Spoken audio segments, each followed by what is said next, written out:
Bom dia para quem é de bom dia, boa noite para quem é da boa noite, 93 para quem é de 93, paz profunda para quem é de paz profunda e saudações seres humanos para quem é de saudações seres humanos. Bem-vindos a mais um Boteco dos Iluminados do Projeto Mayhem.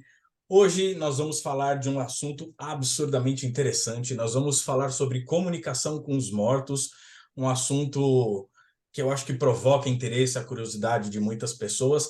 E para falar sobre isso, nós temos aqui o nosso anjinho da Turma da Mônica, Robson Belli.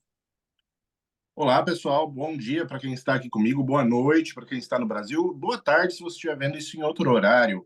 Bom, acho que não vai ser só espíritos dos mortos, vamos falar também sobre anjos, demônios, fadas e todo outro tipo de coisa que você queira conversar do além. Vamos, con- Ulisses? vamos conversar com todo mundo do além. E para isso nós temos aqui o busto de bronze na frente da biblioteca aqui do Projeto Mayhem, Ulisses Massad, o Enoquiano Incorporado. Opa, fui promovido, cara, era da Conexão Pagã, agora vim pro O Mayhem. Tá Ulisses bom. Massadi, né?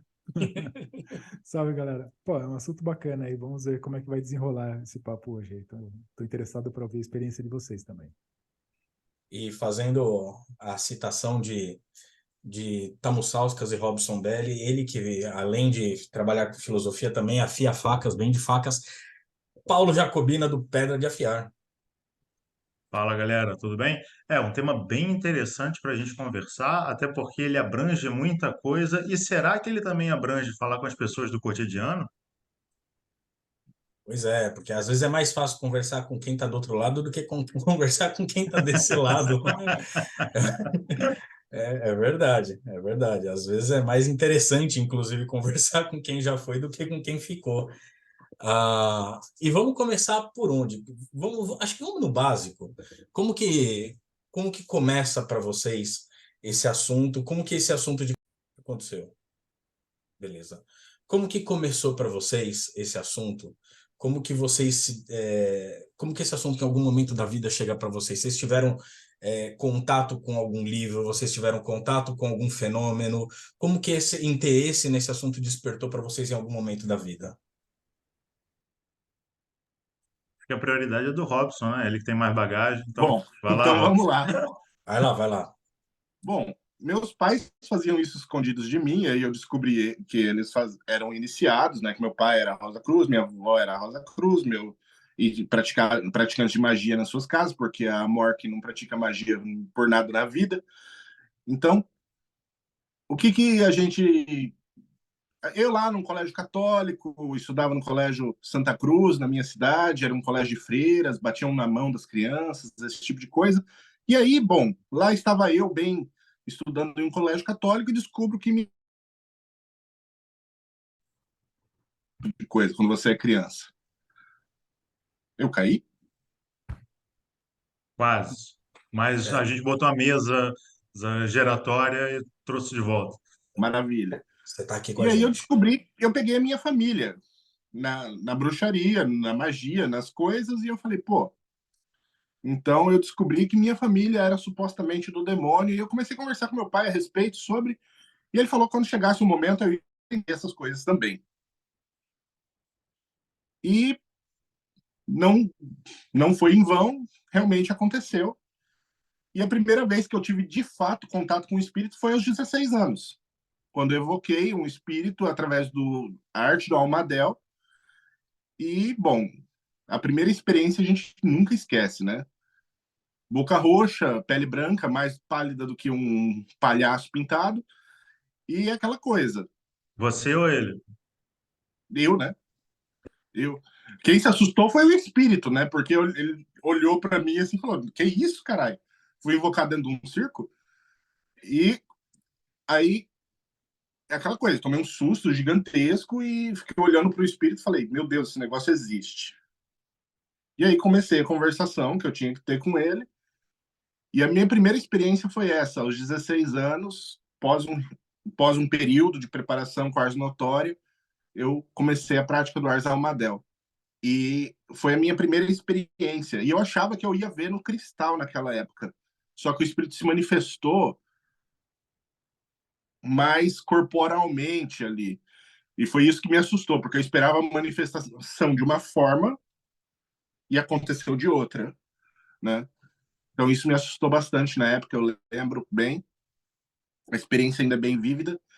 E de lá para cá, bom, passei por muitas experiências e hoje é uma prática quase que semanal eu estar falando com alguém do lado de lá. Isso, às vezes, em alguns períodos, chega a ser diária a prática. Eu estou O, curioso Ro- para saber como que é isso na bruxaria. já te conto, mas deixa eu te fazer uma pergunta. Essas conversas são sempre em rituais, ela acontece fora de um ritual. Você tá andando pela casa e tem alguém passando assim, você. Acontece, às vezes acontece. Infelizmente, às vezes acontece. Sim, não é só em casa, né? Sim. Quando eu estou indo no banheiro à noite, eu peço licença, né? E vou ao banheiro. Mas acontece fora de casa. Muitas vezes eu vou a lugares. E aqui no Japão a gente vive um espaço animista muito forte. Então, às vezes eu vou passando perto de um templo, eu escuto vozes, pessoas chamando. É, quando eu vou em algum lugar, né? Às vezes tem um lugar que é maravilhoso, lindo de morrer. Aí você descobre que lá morreram mais de 5.000 pessoas, porque foi um campo de batalha. E aí, assim, hoje é um parque verde, lindíssimo, amplo, sabe? Um lugar para você ler um livro, assim, encostar numa árvore e ler um livro, mas espiritualmente é um lugar, assim, pesadíssimo. E aí você vê aquele parque lindíssimo e aí você descobre por que que ele fica vazio o tempo todo, né? Você fala, nossa, um lugar tão bonito, por que que tá tão subutilizado? Bom, porque o ambiente não é dos mais gostosos. E aí a gente vai conhecendo aqui no Japão, né? Vários tipos de entidades, vários tipos de espíritos, e a gente vai conversando com eles, vendo o que dá para fazer, né? Eu não sou do tipo que sou muito prestativo com eles, né? Eu mais sou o lado magístico mesmo, que me uso deles do que ajudo eles, então não sou do tipo que o que que você está precisando? Não, essa não é a primeira pergunta que eu faço a um espírito. Essa sensação de campo, assim, eu acho que quem é de São Paulo tem essa sensação quando vai visitar o Parque do Carandiru, onde ficava o presídio ali. Agora é um parque, né? Parte ali onde ele foi demolido é um parque. Cara, a sensação ali é sinistra, cara. É um negócio maluco. Enfim, Ali tem uma historinha legal. manda. O Alfonso, que é um amigo meu do Web, ele é um pai de santo, ele é maçom, ele é um pai de santo. E praticamente há 10 anos atrás, ele montou um terreiro. E o terreiro dele era ali do lado do Carandiru. E ele conta, porque quando ele começou a abrir o terreiro, os espíritos que apareciam lá era só BO. E eu tive lá no comecinho, foi quando eu tive o meu primeiro contato com o Banda, né? E eu via que as sessões eram uma coisa de louco, assim, cara, era um negócio absurdo. Aí, de acordo com ele, é que os espíritos que baixavam lá eram os espíritos de pessoas que tinham morrido lá no Carandiru. É, cara, ali tem algumas histórias de quem passeia ali, tem sensação, a mesma coisa que o Robson falou, de vozes chamando, né, tontura, você tem umas coisas ali que são muito pesadas. Se eu não me engano, ainda tem uma parte que são paredes originais ali, ah, eu não tenho certeza se ainda tem, que era tipo um memorial, alguma coisa assim, que é pesadíssimo, cara, pesadíssimo. Você tem experiências nesse assunto, Ulisses? Experiências pessoais, É, você diz com espíritos, essas não coisas? só com anjos, Uhum. né? Eu acredito que sim. Se não tiver com anjos, eu tenho uma tábua para te emprestar, Essa eu quero emprestado. tá? Não, Mas mas o meu primeiro contato com os assuntos de ocultismo foi com um tabuleiro Ouija. Eu tinha 16 anos também, como o Robson também comentou. Só que na época era uma enciclopédia que tinha sido lançada chamado Ciências Proibidas. Isso vendia, não sei se alguém daqui chegou a pegar isso, mas isso vendia nas bancas de jornal e a propaganda de divulgação disso era da Globo no horário nobre, na época que televisão era algo caro, né? E eu lembro que aquilo, onde eu morava, cara, assim, todo mundo ficou maluco com aquele negócio lá. Porque quando você comprava o primeiro fascículo, vinha um tabuleiro Ouija. E eu lembro que eu morava num condomínio, meu, aquilo, aonde você olhava, tinha gente fazendo a tal da brincadeira do copo lá. Mas era todo mundo, era todo mundo. Eram as crianças, a gente era todo moleque. E os pais também entravam nessa. Então eu lembro que aquilo começou, todo mundo empolgado para chamar espírito, para falar com o espírito, aquela coisa toda. E aí, passado um tempo, cara, você começou a ouvir os relatos das merdas que começaram a acontecer, né? Então, teve gente que falou que o copo estourou no meio do ritual. Teve gente que ficou preso no quarto, que não conseguia sair, não conseguia abrir a porta. Eu cheguei a presenciar, isso eu vi. O pessoal fala, aquilo ali é a cabeça, a consciência que mexe, o corpo, são as pessoas que movem. Eu juro que eu vi, eu fiz parte, eu cheguei na casa de um amigo, todas as pessoas que estavam com o dedo no copo estavam de olhos vendados e o pai dele no sofá anotando o que escrevia e o copo formava frases. Eu vi isso daí, ninguém me falou. Aí o pessoal fala, mas dá certo aquilo lá? 100% das práticas que nós fizemos deram certo, não teve uma que falhou. Cara, a gente fez um monte daquele negócio. A última vez que eu Ó, fiz, que aí, apologia ao Ouija aí, hein? é, cara, A não ser mas que o foi. espírito seja analfabeto, né? E pode sair qualquer coisa. Eu lembro que a gente não sabia nada, cara. A gente não entendia nada de nada, a gente só entrava e fazia. Eu lembro que a última vez que eu fiz, cara, que aí eu já tava começando a cagar de medo dessa história, eu fui para casa de um colega, aí a gente, vamos fazer. Aí tava eu, ele, mais um outro coleguinha lá e a avó dele. A avó dele, ao invés de chamar o espírito para vir no copo, ela tava chamando para vir na gente. E aí, cara, a irmãzinha dele, que era pequenininha assim, cara, começou a tossir, mas começou a tossir aquela tosse, assim, do nada. A menina começou a tossir, tossir, parecia um velho tossindo. A gente falou, nossa, cara, o espírito tá baixando na menina. Eu lembro que a gente era tudo moleque, cara. Eu olhei para um outro amigo meu, cara, o cara branco, assim, ó, pálido, cara, de ver aquela cena, a gente rezando pro espírito não baixar a gente. Falei, cara, não é para mim esse negócio. Não, não quero mexer mais com isso daí. Aí eu falei, nunca mais quero saber de ocultismo na minha vida. Durou um ano, aí eu entrei de volta, de volta eu tava no ocultismo de novo. E você, Paulo? Cara, a minha aparentemente foi bem antes da do Ulisses e a do Robson, né? A minha começou naturalmente, na verdade, quando eu era bem pequeno.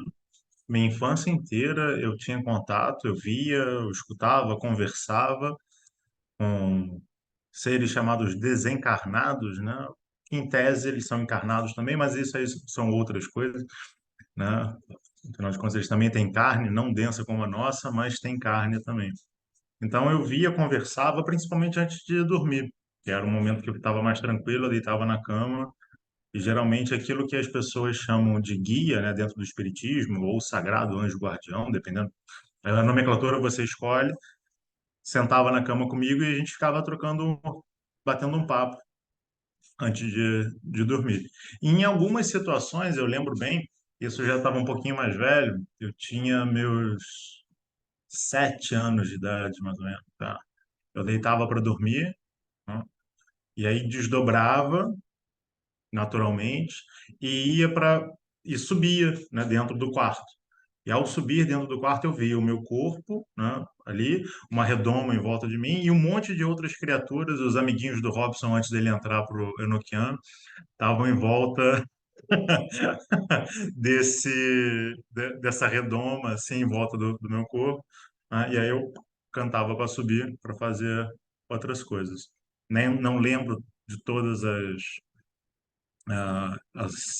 essas questões desdobradas de quando eu era mais novo, mas era basicamente esse contato mesmo, era uma coisa mais natural e não ritualística, ou dependendo de outros aparatos.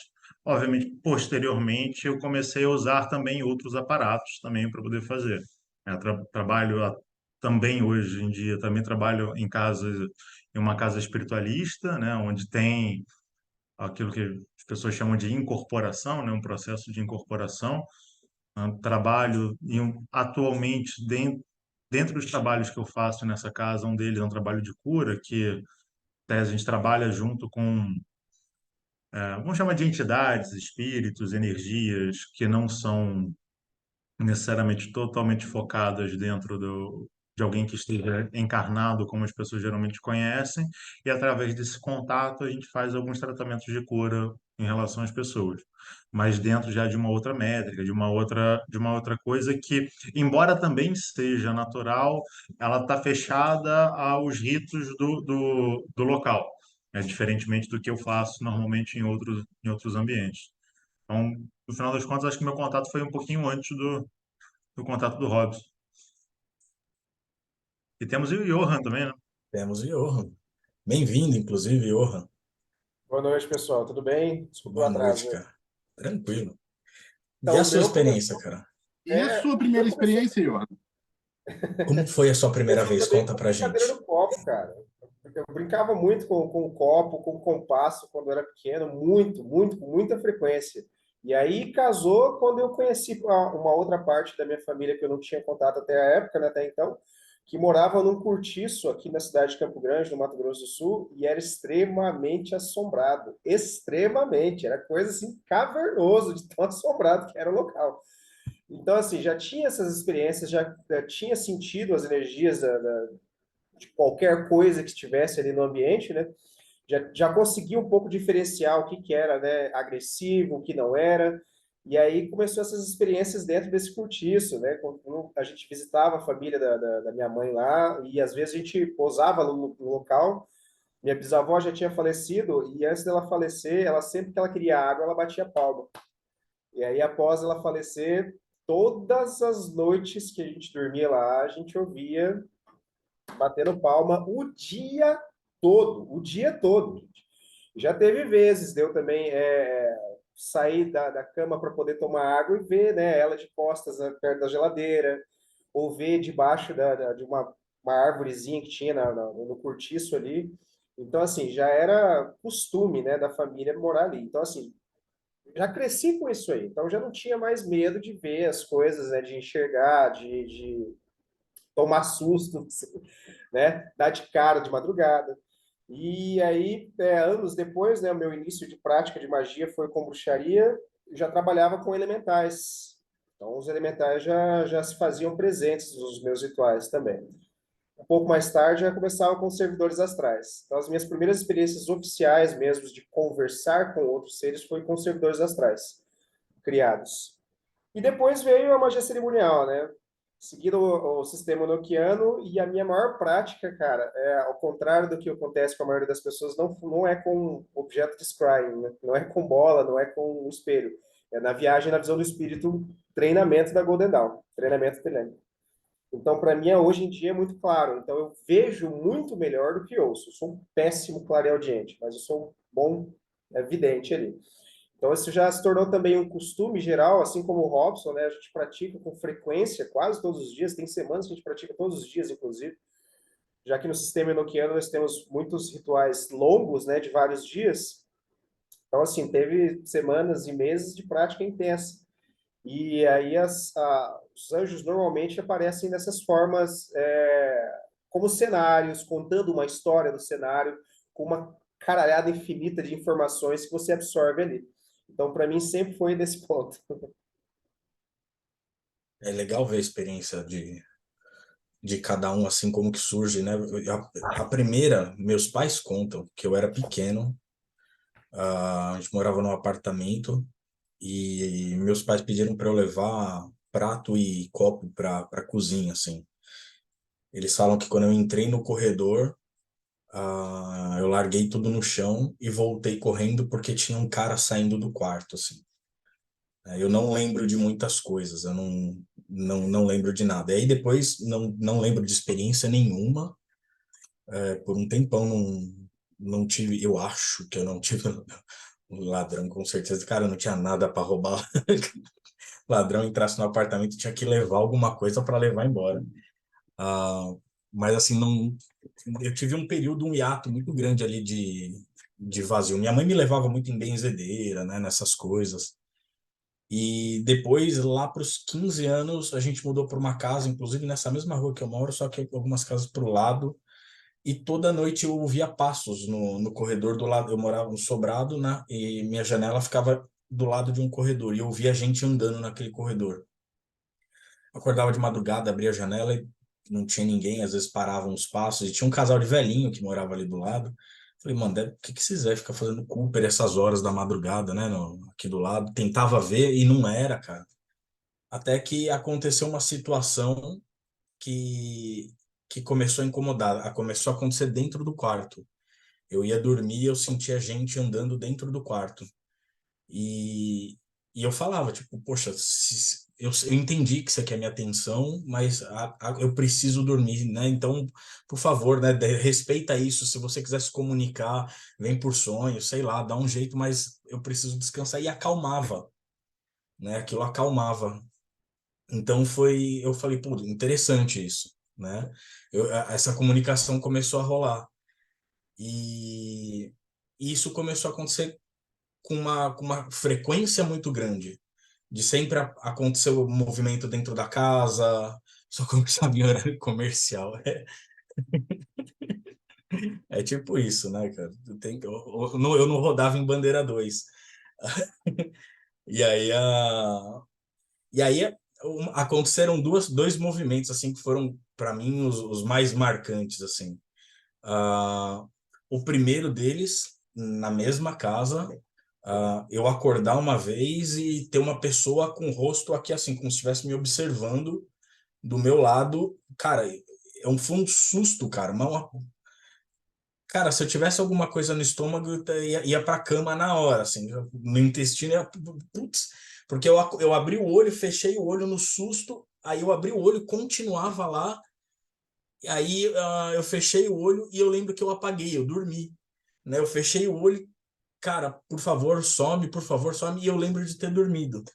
Você estava acordado? Tava acordado, tava Você acordado. estava acordado ou você estava com a impressão de que estava acordado? Não, eu estava acordado, eu estava acordado. E não era paralisia do sono, nem nada, né? Que algumas pessoas têm essa sensação, né? De alguma coisa, mas... E era uma sensação de uma senhorinha muito velhinha, tipo, sabe aquelas pele queimada do sol, né? Eu conseguia ver eu era muito maluco. E a segunda vez, essa foi sinistra. 1 hora da manhã, mais ou menos, a minha casa era um corredor, num extremo era meu pai e minha mãe dormindo, no outro extremo meus dois irmãos. 1 hora da manhã eu fui dormir assistindo filme de terror, eu sempre gostei e tal. Ah, meu irmão começa a gritar no quarto dele, e meu irmão do meio, eu na maior paciência do mundo saí, fui lá, tá hora que eu cheguei lá, meu pai e minha mãe já estavam lá, meu outro irmão branco, né? Imagina alguém acordar gritando do seu lado. E ele só falando pro meu pai, eu vi, eu juro que eu vi, tá? Meu pai falou, não, isso daí foi sonho, que não sei o quê. Eu entrei no quarto, sentei do lado do meu irmão e falei assim, ela pediu desculpa, eu não sei de onde veio isso. Eu falei, ela pediu desculpa, ela falou que quando você acordou, era como se fosse uma sintonia de rádio, você passou pela frequência dela e sem querer você acabou vendo, né? Ela pediu desculpa, ela só veio aqui para ver como que você estava e ela foi embora, né? Aí meu irmão, você viu, né? Eu só conseguia falar cabelo longo, grisalho, na altura da cintura. E aí meu irmão falando pro meu pai, eu falei para você que eu não tô louco e chorando pra caramba, né? E foi esse o episódio que me marcou e eu falei, caceta, né, cara? E agora? O que que eu faço com isso? Né? Fui pedir ajuda para os caras da bruxaria, da Wicca, porque a bruxaria, ela não é única, né? A pergunta do Robson, como que faz na bruxaria? A bruxaria não é única, então você tem milhões de métodos e não tem nenhum ao mesmo tempo. Eu fui recorrer ao que eu tinha na época, que era na Wicca, e a Wicca falou, boa sorte, não temos nada. E aí foi a hora que eu dei um passo para trás e fui para o kardecismo, fui para uma casa espírita, que não é da federação, tinha uma metodologia um pouquinho diferente, e fui estudar lá, e fiquei lá por 6 anos estudando, lendo, desenvolvendo, mas controlou, acalmou, e agora as coisas funcionam de maneira diferente. Agora sim, eu trabalho só com consulta de agendamento, né? Agora Mas eu, sim. eu acho interessante a calma que você acorda, vê uma coisa muito estranha aqui, quase com o rosto quase colado, você fecha o olho e fala, eu vou dormir. E consegue. Não, não, não, Cara, não isso foi foi. incrível. Não foi o eu vou dormir. Eu tomei um puta de um susto e eu me encolhi. né? Tipo, sabe quando você se encolhe? Porque eu vou correr para quem? Eu É já, como já ouvi fuga, né? Desdobrou, né? Cara, Na, pode ser, na pode fuga ser. saiu do corpo, esqueceu o Eu, corpo para trás e... eu tinha uns 16 anos, eu contava para meu pai e para minha mãe o que acontecia, ninguém acreditava em nada. Todo mundo falava que era besteira, que era coisa da minha cabeça. Você vai recorrer para quem? Né? Então você se fecha. A primeira coisa é se encolher e rezar, cara. Né? Eu me encolhi rezando ali, porque já estava acostumado com barulho no quarto. É o que você tem. Mas eu falo que assim, o lance de ver espíritos dentro de casa, eu acho que às vezes não é nem assim a sensação de ver o espírito. É mais susto do que medo. Porque se você está andando na rua e um espírito passa por você, boa tarde, você vai falar o quê? Boa tarde. Você não sabe se, dependendo de como ele se manifesta, você não sabe se está com corpo físico ou não. Ele passa, boa tarde, boa tarde. O problema é você passar pelo corredor e olhar para sua sala e ter um cara sentado lá. A sensação deve ser muito semelhante com um ladrão entrando na sua casa. É a sensação de invasão de privacidade, é a sensação do seu íntimo tá sendo, do seu espaço íntimo está sendo violado, né? Pode falar. E ia comentar principalmente se você não sente a presença, se você só percebe quando você vê. Porque uma coisa é, Sim. por exemplo, tá normal, tô escrevendo alguma coisa em casa, tô trabalhando, tô fazendo alguma coisa. Esses dias eu estava brincando com meu filho no quarto e senti uma presença. Aí eu olhei, aí tinha um espírito na sala observando a gente. Meu filho olhou também, nós dois olhamos, acenamos, vida que segue, o espírito desapareceu. Mas você sente a presença e se prepara para aquilo. Outra coisa é quando chega no susto, né? É, o problema eu acho que é o susto, não o medo. Ainda mais para quem estuda, para quem pratica alguma coisa, você tá meio, né? Quando você sabe que vai aparecer, você fala, beleza, tô preparado, né? Olha que eu Mas conheço muita gente de casa espírita e casa espiritualista que morre de medo de encontrar espírito. Também Pessoal que conheço. adora ir para a sessão de desobsessão, mas se o espírito aparece, a pessoa sai correndo, a pessoa não consegue ficar sozinha em casa, tem que ligar a luz, acender, botar som para tocar, justamente para não ter contato. Quando é assim, tudo bem. Agora, quando é igual o caso de Eliphas Levi, que ele evocou o espírito apareceu, ele fugiu, Ele fu- né? Aí torna O cara, menos aceitável do Tomou um que. cagaço ali naquele momento.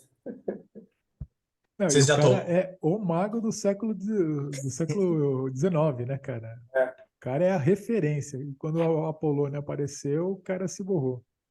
Você tá chamando alguma coisa, mas você não sabe o que vem do outro lado, né? A porta da esperança dos A espíritos. pergunta é: ele queria ou não que aparecesse?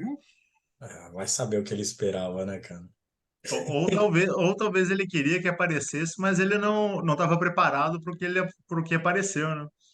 Vocês já tomaram um susto dessa forma ou já perderam já a sensação de perda de controle, de medo, de entrar em pânico em ritual ou numa situação cotidiana? Essa Fala, Robson. pergunta, eu Não, vou. não, Ela, só no minha esposa, primeiro. ela sempre faz. Robson, quando você chama um demônio, você não fica com medo? É uma pergunta que minha esposa já me fez várias vezes, eu sempre dou a mesma resposta, ela parece que não engole. Então, cara, assim, eu não fico com medo porque é aquilo, eu já fiz uma preparação psicológica do que pode vir a acontecer, entendeu? É muito diferente de você, por exemplo, você entrar num hospital abandonado da Segunda Guerra Mundial e encontrar alguma coisa lá que não é muito bonito, né? Porque, por exemplo, aqui no Japão a gente tem muito desses lugares, né? Hospital de guerra, campo de batalha, campo de execução, sabe? Então, assim, rola muita coisa cabreira, né? Então, quando a gente tá por aí andando na vida, bem tranquilo na nossa vida, e de repente encontra uma coisa assim, realmente dá um susto. E eu vou defender o Elifas agora, porque eu fui o cara que levantou a comédia em cima dele, mas eu fui um cara que, na minha primeira vocação, eu me assustei. Porque eu chamei e eu esperava de uma forma e apareceu de outra, né? Então, assim, eu não saí correndo, mas, sinceramente, eu colei na parede que eu era mais fino do que uma folha de papel. Eu só não atravessei a parede porque meu corpo físico não deixava. Mas o espírito, com certeza, estava do lado de fora. Então, é, quando o espírito vem e se manifesta de uma forma que você não espera, realmente assusta, principalmente quando você não está preparado para essa circunstância. Agora, quando você vai fazer uma evocação, que você vai chamar o espírito, e já sabe que ele vai vir, às vezes, monstruoso, alguma coisa assim, então eu acho que fica bem mais fácil você lidar, né, com isso na sua mente. O que vocês acham, pessoal? Não, a minha primeira também. Eu já narrei isso aí algumas vezes, em algumas lives. Eu não tinha experiência, não sabia como funcionava, e quando aconteceu, realmente, na primeira vez, é meio assustador. Mas só na primeira, né? Depois que você fez a primeira e você pega o jeito de como funciona, aí as outras é o que o Robson falou, você está ali preparado para aquilo. E aí você quer que aconteça, né, cara? É diferente, né? Quando não acontece, aí você fica puto, né? Você fala, puta, falhei, né, cara? Oportunidade Comigo perdida. comigo foi fazendo ritual, cara. Eu estava passando por uma prática, refazendo um ritual de 22 dias que a gente desenvolveu lá na mentoria. E essa última prática que eu fiz, eu tive contato com um ser que parece muito aquelas figuras clássicas de alienígena, né, que a gente vê nos relatos das pessoas. E é um trem, senhoras e senhores, que eu morro de medo. Eu tenho um pavor assim absurdo, absoluto. E esse ser apareceu 5 dias seguidos no ritual. E eu fiquei assim que não passava uma agulha manteigada por ali. Todos os dias, todos os dias. E é coisa que quando eu faço, por exemplo, chamada enoquiana, que esses dias eu também estava testando chamada enoquiana com a pronúncia nova, né, do artigo que foi até pro Morte Súbita. E aí eu fazendo na sala, e fiz e tranquilo, fui dormir. De madrugada o anjo veio, e a minha mulher, eu e minha mulher, a gente acordou e tava o anjo na sala e dizia assim, você acabou de acordar, né? Tá com aquela coisa ali na frente, ali, olhando para você, você vai assustar, obviamente. Né? Não tem como. Por mais que eu já soubesse que tinha feito a chamada anteriormente, né? A hora que você acorda ali, você tá bobão, não sabe nem o que tá acontecendo. Então, assim, já aconteceu muito de eu tomar muito susto desse jeito, principalmente com essa figura, né? A figura cinzenta, cabeçuda, dos olhos negros que apareceu no meu espelho 5 dias seguidos, né? Que me deixou tremendo na base. Então, assim, foi susto atrás de susto. E acontece com muita frequência. Comigo, eu não tenho esse sistema de invocação, de evocação do Enochiano, eu não pratico Enochiano, mas de fato, já me assustei quando geralmente não percebi chegando. Teve um caso que eu estava dormindo na cama, né, sozinho na cama, já tem alguns anos. Aí eu senti uma presença e acordei por conta da presença. E acordei meio que no susto, né? Tipo, pô, tô sozinho em casa, o que aconteceu? Quando eu olho, tinha alguém deitado na cama comigo. E esse alguém parecia o Gollum, né, do Senhor dos Anéis. E aí eu dei um susto, né? Tipo, eu peguei para trás e aí ele desapareceu. Aí eu me recuperei do susto, pedi desculpa e falei, não, calma, calma, que foi mal, me assustei, não vi você chegando, não sei o quê, mas aí não voltou de fato, né? Óbvio que situações assim são mais complicadas de você se precaver, mas tem algumas coisas que são interessantes, né? Provavelmente o pessoal do Enochiano sabe mais do que eu, mas também é interessante para falar para o público como um todo, que é justamente você tentar focar naquilo que você sente, não naquilo que você vê. Porque os nossos sentidos trazem muito para aquilo que não é necessariamente. A gente tem a ideia de uma plasticidade fora do corpo físico denso. Então, aquilo que vai se mostrar para você pode ser aquilo que aquele ser quer mostrar para você, mas ou até mesmo alguma coisa que ressoa dentro de você, do que ele destaca. Mas se você aprende a perceber, a sentir a vibração, sentir a frequência, não importa se está com a cara do ET pro Johan, se está com a cara do Gollum, se está com a cara da Xuxa, se está com a cara de qualquer coisa que seja, né, uma criancinha pequenininha ou um dragão gigantesco, aquilo ali para você vai ignorar completamente. Porque você sabe, não, isso é tal coisa, eu sei o que que é essa questão, e você vai. E você vai justamente travar naquilo, você vai perceber a frequência, seus sentidos às vezes podem te levar para um outro caminho, mas você volta para lembrar aquilo que você está sentindo. Fala, André. Não, eu ia fazer a pergunta se vocês não acham que, de repente, a gente não, como você falou, né, prestar atenção no sentimento, na impressão que você tem, não na imagem, porque se a imagem não tem relação com aquilo que a gente projeta da nossa expectativa, do nosso, às vezes, até desejo, talvez não consciente, mas de uma projeção inconsciente mesmo. O Johan tem medo daquele formato, né? Então talvez aquele formato vá aparecer exatamente para provocar aquele incômodo, para provocar aquele medo, para provocar aquela sensação.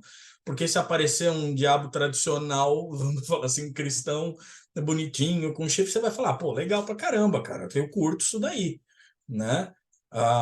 Para mim, quando eu faço um ritual, aparece de uma determinada maneira, né? Quando eu percebo que é amigável, geralmente tem uma expressão, tem uma energia, tem uma vibração diferente.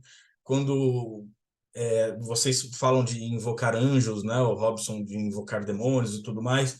Quando eu vou fazer invocação de deuses antigos, é muito semelhante para mim a projeção daquele deus. Eu consigo ver aquela forma, mas aquilo muito provavelmente, eu creio dessa forma, pelo menos, que é uma expectativa minha sendo projetada naquela energia que plasma daquela maneira para facilitar o meu contato com ela, né? Não necessariamente seja a forma dela de verdade. Talvez ela nem tenha forma, talvez eu que cerque ela daquela maneira para ficar mais palatável para mim. É aquela coisa, você não consegue conceber algo que você não... Para você conceber o espírito, você vai ter que concebê-lo de uma forma. E o filtro é a mente, né? O filtro é a mente. Desculpa ter cortado você, Paulo. Não, não, tranquilo. Eu ia comentar mais ou menos em relação a isso e também a própria questão que às vezes você vai encontrar em práticas, você vai ter duas, três pessoas no mesmo ambiente, um determinado espírito, uma entidade, sei lá já o que for, vai aparecer e cada um vai ver de uma forma específica. Porque às vezes você vai encontrar, o espírito ali está vibrando uma determinada coisa. E aquela coisa para o Robson tem um símbolo, para o Ulisses tem um outro símbolo, para o Johan tem um outro símbolo.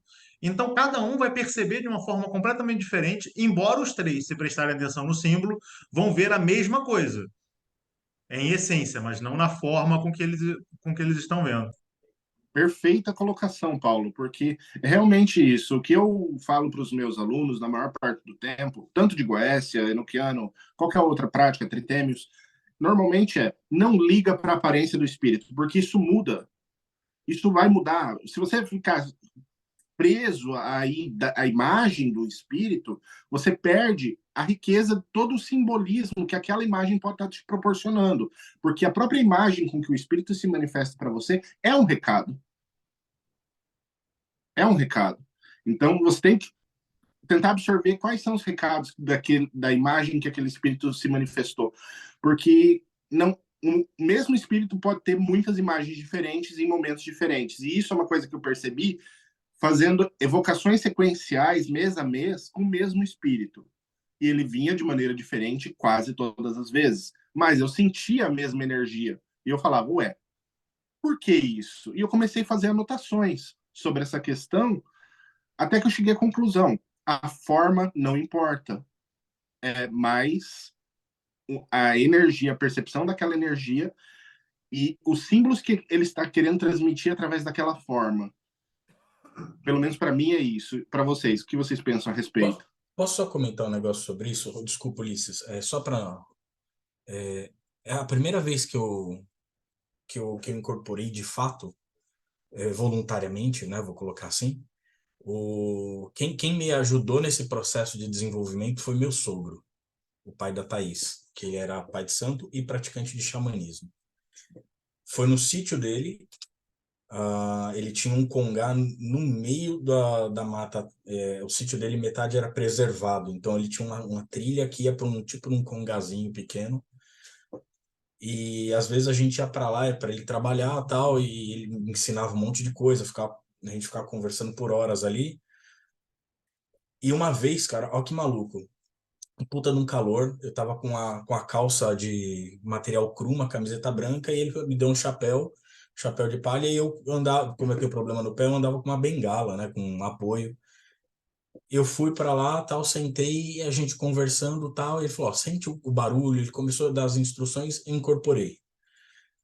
E pela primeira vez eu não sabia que aquilo era uma incorporação. Depois aconteceu em um outro momento, e quando eu consegui falar pela primeira vez, uma das primeiras falas foi: eu não vou trabalhar com esse menino nessa forma.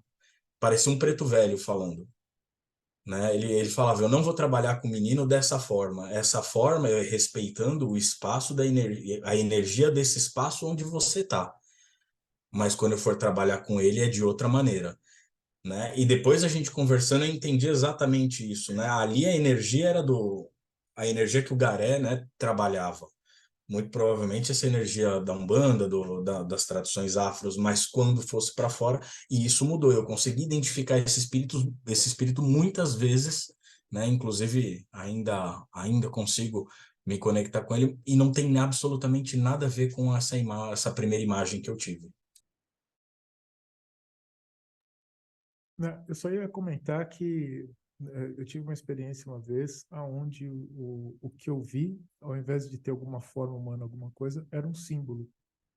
Só para fazer um gancho com o que o pessoal estava comentando há uns minutos atrás. Não sei se alguém já teve alguma experiência de ver um símbolo ao invés de alguma coisa semelhante a sei lá, uma pessoa, um animal, alguma coisa diferente assim. Já sim, Ulisses. Como eu citei anteriormente, né? Às vezes eu trabalho com o sistema enoquiano e os anjos não aparecem com formas humanoides, nem qualquer outra forma que seja lembrada desse tipo. Aparecem com cenários de imagens onde a sua perspectiva forma um símbolo. Por exemplo, já vi perspectivas enormes de cenários gigantescos onde formavam um pentagrama gigantesco ou outro tipo de símbolo, ou até mesmo um sigilo que eu tive que descobrir depois. Então, assim, já aconteceu comigo dessa forma também.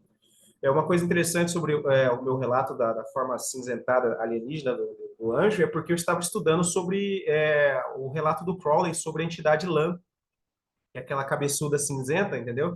Então, assim, é possível que o anjo tenha tomado essa forma justamente porque eu estava inserido nesse tipo de estudo.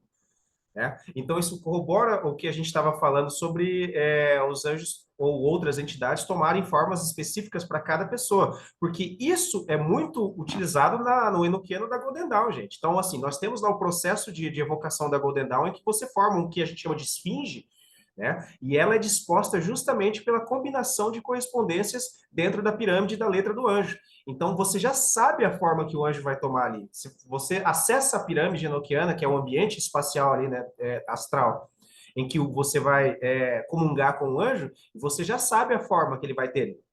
Porque a Golden Dawn já determinou, por meio da combinação de correspondências, que o anjo tomasse aquela forma específica para facilitar o contato, para que você não tomasse um susto ali no momento, né, da evocação do anjo, porque o uso das pirâmides você não chama a entidade, você vai até ela. Então tem essa diferença. Então esse método de trabalho já é uma forma de você entender que a forma é variada e sempre mutável.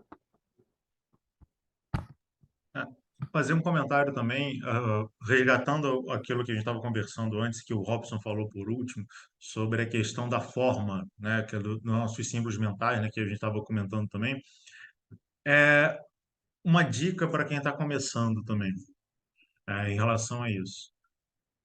Aprenda a se conhecer, para você saber o que está ressoando em você. Porque se você está muito no frisson de, eu vou encontrar o anjo, eu vou encontrar não sei o quê, pode ser qualquer coisa se passando por aquilo que você quer. E aí o tombo é grande. Tem muita gente que faz adoração, faz invocação, achando que está trazendo Metraton, está trazendo quem você quiser trazer por aí, e na verdade é o próprio ego aparecendo no final das contas. Então, faz um trabalho prévio para se conhecer, para entrar em contato com qualquer entidade que não seja encarnada. Fala, Robson. Eu vou fazer uma citação bíblica depois que você terminar o seu comentário. Tá. Para você.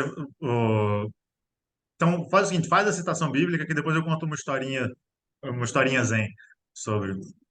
Beleza, eu vou usar 1 João 4, da nova versão internacional, né, para citar. Amados, não creiam em qualquer espírito, mas examinem os espíritos para saber se eles procedem de Deus, porque muitos falsos profetas têm saído pelo mundo.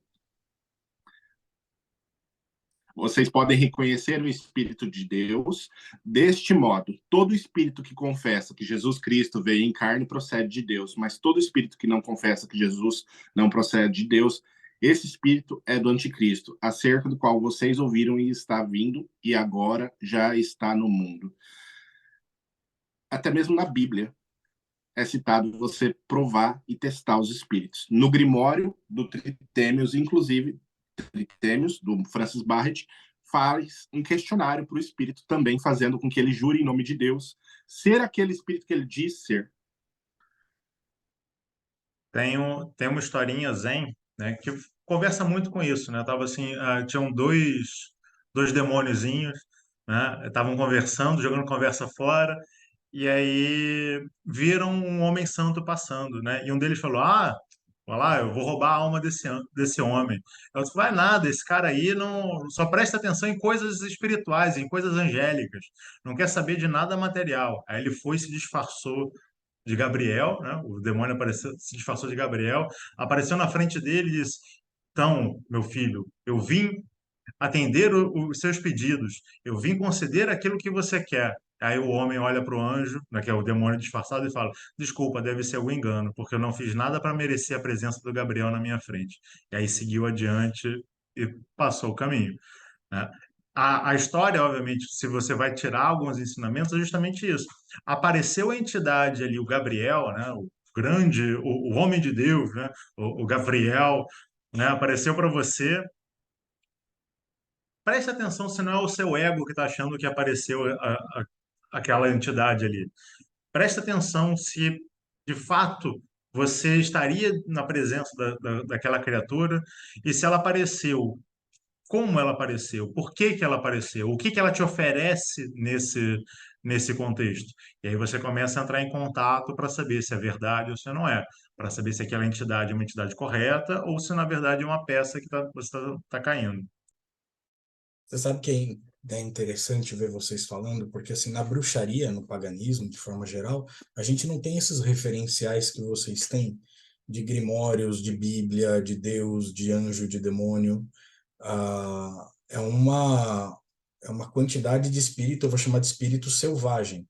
Até quando você acessa os deuses, né, eu acho que é de uma arrogância muito grande falar que o próprio Deus está na minha frente se manifestando, né? Mas aquela energia que envolve aquele Deus, porque o Deus é uma manifestação natural, ele é uma parte da natureza, né? Não tem como você fracionar aquela consciência e falar cercar essa consciência e falar isso é Deus do nosso ponto de vista. Então você entra em contato com a energia, por isso que eu falei que ela se molda de acordo com a sua percepção. E essa sensação de como testar esse espírito, eu não sei se ela ocorre em algum momento.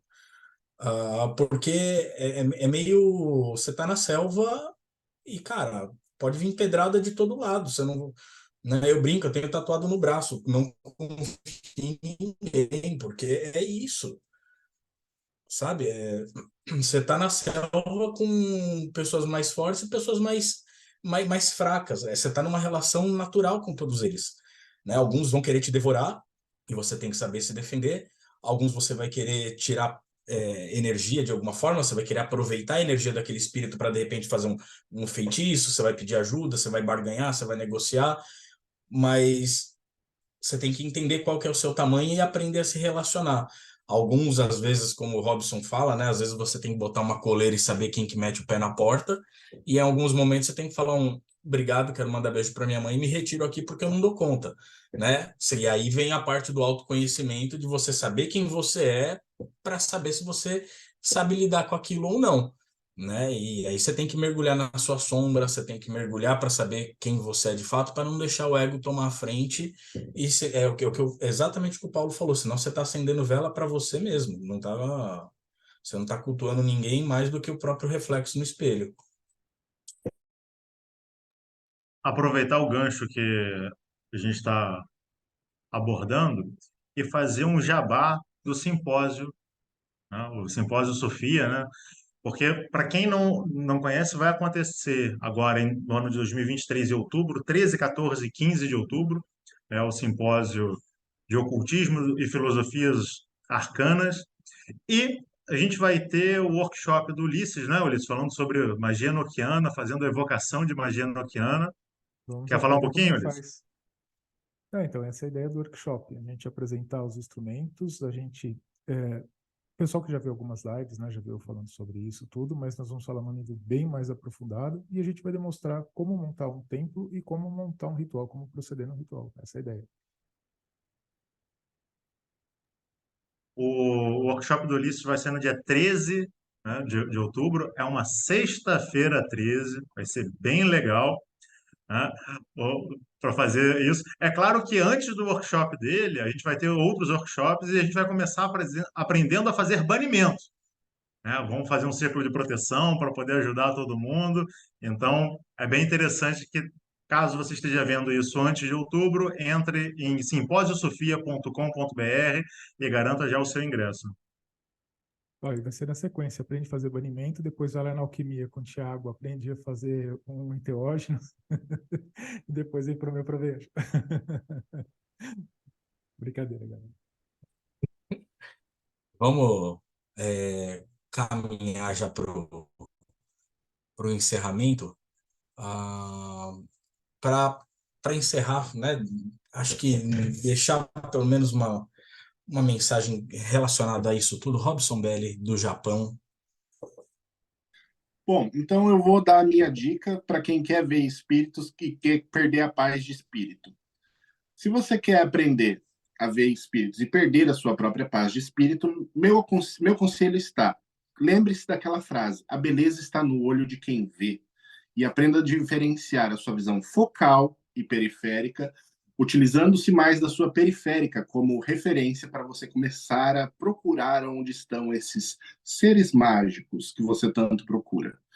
E se você quer procurar demônios, lemegueton.com.br. Se você quer procurar anjos, enoquiano.com.br. E se você quiser procurar as duas coisas, tritêmios.com.br. Um abraço, pessoal. Ulisses Massad.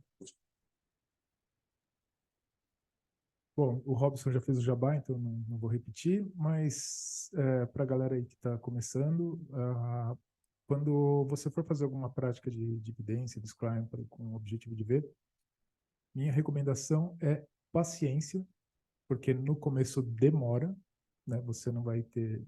Depois, com o tempo, essa habilidade você começa a encurtar, mas principalmente no começo leva muito tempo. Então, qualquer coisa menos de uma hora é um tempo perdido. Então, você fala, você foi praticar, você ficou menos de uma hora, cara, então o teu fracasso está aí, né? Mas enfim, é isso. Só a dica para quem está começando. Johan. Bem, pessoal, é isso. Muito obrigado por essa live maravilhosa. E, pessoal, para quem está começando essa prática principalmente de magia cerimonial, onde há evocação, todas essas habilidades elas podem ser desenvolvidas, elas podem ser aprendidas, ok? Então, não se preocupem quanto a, não sei ver, não consigo ouvir. Tudo isso pode ser desenvolvido com o treinamento correto. Não desanimem, persistam. Muito obrigado, gente. O galã do Projeto Mayhem, Paulo Jacobina. Bem, a gente conversou sobre várias coisas e uma delas que é fundamental, como nós falamos, é você se conhecer. E se conhecer, ela envolve uma série de questões, né? Envolve você saber aquilo que você sente, aquilo que você pensa, aquilo que você faz, mas também saber como você se coloca no mundo e como o mundo interage com você. Porque não adianta nada você pensar assim, ah, não, eu sei, eu sinto raiva. Mas quando é que você sente raiva? Eu sinto paz. Quando é que você sente paz? Como é que você interage com o mundo para você sentir essas coisas? Será que o mundo desperta gatilhos em você? E aí você é levado pelas ações do mundo? Ou será que você tem domínio sobre você, então você consegue identificar coisas no mundo sem que aquilo te afete de fato? Autoconhecimento é fundamental. Por isso que no Pedra de Afiar a gente tem vídeos toda semana no nosso canal no YouTube, youtube.com/Pedra de Afiar, para que a gente aborde os temas mais diversos. A gente fala de magia, a gente fala de relações sociais, a gente fala de psicologia, a gente fala dos temas mais variados possíveis, mas sempre com a pegada prática, para você refletir a respeito da sua vida e como aquele conhecimento se aplica no seu conhecimento interno e no seu conhecimento externo. E caso você queira se aprofundar um pouquinho mais, dá uma olhada no nosso site pedradeafiar.org. Lá você vai encontrar material nosso, inclusive link para você se inscrever nos nossos grupos de estudos. São grupos de debate que geralmente abrem uma vez por mês para você poder participar. Um debate bem tranquilo, bem harmônico, devidamente conduzido, sobre coisas ditas esotéricas, existenciais, mas que você vai ver que podem ser aplicadas no seu cotidiano. E até a próxima. Excelente. Se você